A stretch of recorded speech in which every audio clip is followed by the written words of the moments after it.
Good morning, past, current, and future home builders of the world. Today we're going to be talking about UBH. I'm going to be sharing some additional photos that complement the photos that I released yesterday. Today's photos are primarily going to be about framing, insulation, house wrap, things along those lines.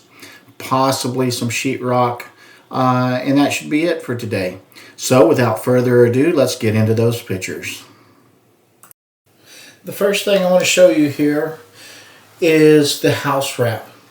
The house wrap is one of the cheapest and easiest things to apply to a house during a build. It is also one of the most critical for long-term longevity of the interior structure of your home, and it also plays a key role in energy savings if it is applied properly. If it's applied improperly, it can actually cause the negative effect of all the positives when done properly. It can channel water to the interior wooden structures that should not have water on them. It can prevent moisture via vapor from escaping. There's a lot of negatives to installing this stuff improperly. As we're looking at these pictures, you can see how the seams are sometimes lapped in a manner that will catch any water that happens to get behind the external siding, and it will channel it directly into the house. Also, the manufacturer requires that this stuff be taped and that it be lapped at every single seam by 4 inches. And once it's lapped, it should be taped with their recommended tape. All throughout the house you see the haphazard, lackadaisical method by the way this was installed. And this is a prime example of a task and chore job that is really quite simple, straightforward, and easy to do properly, and yet UBH chooses to do it haphazardly and without any care or thought going into the project. Again, just doing a terrible job. This is not, if a company can't manage to put house wrap on, you sure don't want to build in your entire house. This is the seal plate foam seal. It's designed to prevent insects, air, dirt, debris, all kinds of stuff from going into the house between your wall and your concrete slab. As you can see right here, the wall is in place. This blew out, and rather than just stop and taking a moment to do the right thing, they just left it out. No problem, they don't have to live in this house. Now I'd like to talk about the insulation in the attic. Our contract called for R38. What that is 12 inches of batt insulation or 10 inches of blow-in cellulose insulation. As you can see, our house is framed with 2x6s up here, and we have exactly 6 inches of insulation. That's UBH charging the customer and telling the customer that they will get R38 and instead putting somewhere in the neighborhood of maybe R20, R22, 23, something like that. Defrauding the customer in essence. They're charging for one thing and doing another, counting on the prospect that the consumer will never ever check. Now I'm just going to discuss the attention to detail that UBH fails to do in the insulating aspects of the home. These gaps right here could very easily be managed and addressed simply by pulling the insulation down properly, but instead they choose to leave it just like this. Every single spot that the insulation is left like this is a huge energy losing area. And it's so simple to do the right thing, but UBH just chooses to do the wrong thing. Your salesman will tell you that they're going to foam everywhere that they cannot insulate with batt or blow-in. This is the way that they choose to do spray-in foam insulation. This is what they installed sheetrock over.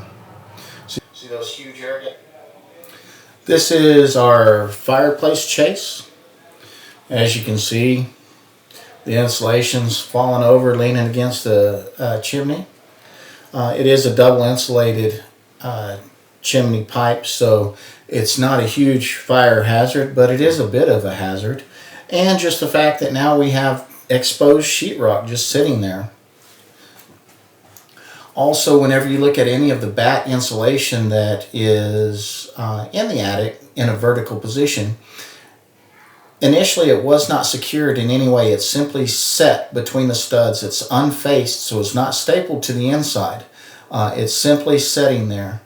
And over time, dirt, vibrations through the house, this will pull all of the vertical insulation out of the vertical position. And before too many years, there will be absolutely zero bat insulation where it was initially installed. Now what we're looking at here is actually not the installer's fault, although you see there's only 6 inches of insulation here, and there should be 10. What is at issue is the fact that there's zero insulation next to this register. That's going into the ceiling. What you're looking at is bare sheetrock. Zero insulation whatsoever. Now I'd like to talk to you about the framer's fit and finish of the exterior of the home. You'll see a lot of battens here. We went with board and batten where we had a hardy board exterior. So while this looks like a lumber product, it's actually a cement product, and it is very dimensionally perfect. It doesn't warp or curve or anything like that. Also, there's a drip edge that runs horizontally around the perimeter of the house. And it sat proud of the siding. So the framers thought it would be a good idea to hammer a cement product over the top of the drip edge. So it bent the drip edge in all different which ways. And hardy board is also fragile to attempting to bend it, so it bent and broke many of the battens. And again, UBH is content with this type of build quality. Here we see how accurately they cut. These are our shutters with the battens at the front of the house with a 3/8 of an inch gap. That's as close as they could manage to cut. And here's something that's very consistent all around the house. As you can see, that's that drip edge between the upper level and the bottom layer. It's critical to keep water from getting behind the siding as it transitions between that top 9 feet and the bottom 9 feet. And they didn't run it to the end. There's a 4-inch open gap at the same spot where there's unoverlapped house wrap for water to pour into the side of the house and begin to erode the inner structure. All throughout the house, on the exterior, they failed to put flashing and install the flashing like it should to prevent water intrusion.